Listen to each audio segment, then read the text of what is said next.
नमस्कार दोस्तों। हमारी आज की कहानी है लालची बिल्ली और बंदर की कहानी। एक जंगल था जहाँ सभी जानवर मिलजुल कर रहा करते थे। सभी जानवर जंगल के नियम का पालन करते और हर त्योहार साथ में मनाते थे।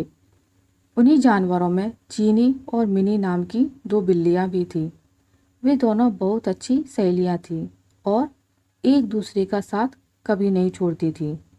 बीमारी में एक दूसरे का ख्याल रखना, बाहर साथ जाना, यहाँ तक कि वो दोनों खाना भी साथ ही खाती थी।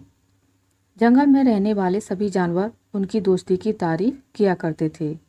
एक बार की बात है, मिनी को किसी काम से बाजार जाना पड़ा, लेकिन किसी कारण से चीनी उसके साथ नहीं जा सकी।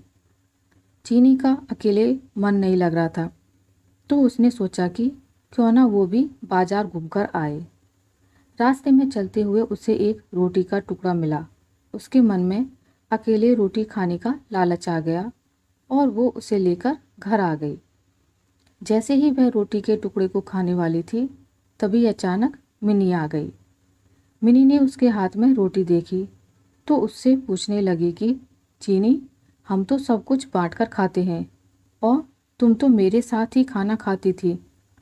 क्या आज तुम मुझे रोटी नहीं दोगी? चीनी ने मिनी को देखा तो डर गई और मन ही मन मिनी को कोसने लगी।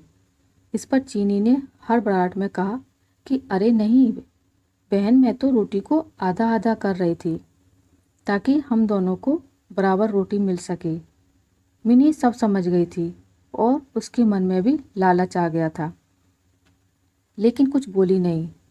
जैसे ही रोटी के टुकड़े किए, मिनी चीख पड़ी कि मेरे हिस्से में कम रोटी आई है। रोटी चीनी को मिली थी, इसलिए वो उसे कम देना चाहती थी। फिर भी वो बोली कि रोटी तो बराबर ही दी है। इस बात को लेकर दोनों में झगड़ा हो गया और धीरे धीरे ये बात पूरे जंगल में फैल गई। सभी जानवर उन दोनों को लड़ते हुए देख रहे थे।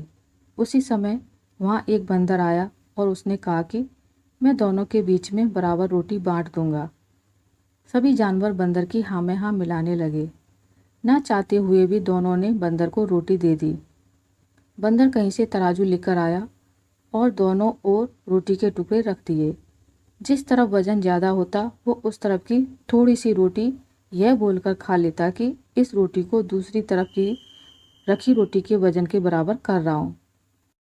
वो जानबूझकर ज़्यादा रोटी का टुकड़ा खा लेता, जिससे दूसरी तरफ की रोटी वजन में ज़्यादा हो जाती। ऐसा करने से दोनों ओर रोटी के बहुत छोटे छोटे टुकड़े बचे। बिल्लियों ने जब इतनी कम रोटी देखी तो बोलने लगी कि हमारी रोटी के टुकड़े वापस दे दो, हम बची हुई रोटी को आपस में बांट लेंगे। तब बंदर बोला कि अरे वाह, तुम दोनों बहुत चालाक हो, मुझे मेरी मेहनत का फल नहीं दोगे क्या? ऐसा बोलकर बंदर दोनों पलड़ों में बची हुई रोटी के टुकड़ों को खाकर चला गया और दोनों बिल्लियाँ एक दूसरे का मुंह ताकती रह गईं। हमें कभी भी लालच नहीं करना चाहिए। जो कुछ भी हमारे पास है, हमें उससे ही संतोष करना चाहिए और आपस में मिलजुल कर रहना चाहिए। लालच करने से जो हमारे पास है उससे भी हाथ धोना पड़ सकता है। आशा करती हूँ आपको मेरी आज की कहानी अच्छी लगी होगी। अगर आपको मेरी ये कहानी अच्छी लगी है तो इसे लाइक करें, ज़्यादा से ज़्यादा शेयर करें और अगर आप मेरे चैनल पर नए हैं तो इसे सब्सक्राइब करना ना भूलें। मिलते हैं एक नई कहानी के साथ, तब तक के लिए नमस्कार।